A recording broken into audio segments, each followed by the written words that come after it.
2026কে কিভাবে ওয়েলকাম করব জানো? 2026টা একটু নতুনভাবে সেলিব্রেট করতে আমি কিন্তু গঙ্গাসাগরের মেলায় বেরিয়ে পড়েছিলাম। আর বোটে উঠেই দেখলাম মানুষের ভিড়। আর সাথে, সাথে দেখলাম এত বেশি লাইফ জ্যাকেট, যেটা দেখে বুঝতেই পারলাম সরকার কিন্তু মানুষের লাইফ নিয়ে একটুও রিস্ক নিতে চায় না।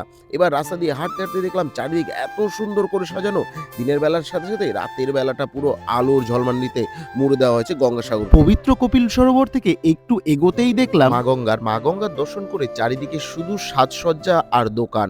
এবার একটু আগেই দেখলাম যে একটা জায়গায় ফ্রিতে জল দেওয়া হচ্ছে রাজ্য সরকারের থেকে। আমি জল নিয়ে একটু এগোতে না এগোতেই দেখলাম বাংলার মন্দির। গঙ্গাসাগরের মেলায় এসে আমার যেটা সব থেকে বেশি ভাল লাগছে যে বাংলার মন্দির। বাংলার যে সমস্ত ঐতিহ্যবাহী মন্দির রয়েছে, যেমন দীঘার জগন্নাথ ধাম থেকে শুরু করে দার্জিলিং এর মহাকাল, বীরভূমের তারাপীঠ, কলকাতার কালীঘাট, এছাড়াও রয়েছে দক্ষিণেশ্বরের মায়ের মন্দির, কোচবিহারের মদনমোহন মন্দির। গঙ্গাসাগরে এসে আমি যেটা দেখছি পিলগ্রিম শেডগুলো এত সুন্দরভাবে করা।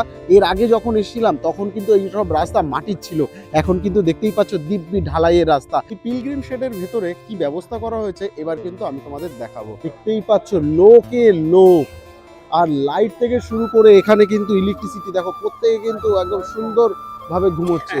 এখানে ওই কর্নারে দেখা যাচ্ছে চার্জিং পয়েন্টেরও ব্যবস্থা করা হয়েছে, দেখতে পাচ্ছ এই যে চার্জিং পয়েন্ট, মানে মানুষের যাতে কোনো অসুবিধা না হয় সেই রকম সমস্ত ব্যবস্থা কিন্তু এখানে করা রয়েছে। রাজ্য সরকারের এই অসাধারণ প্রচেষ্টা এবং কর্মসূচি দেখে একটাই কথা বলতে পারি, সব তীর্থ বারবার হোক বা না হোক, গঙ্গাসাগর বারবার যেতেই হবে।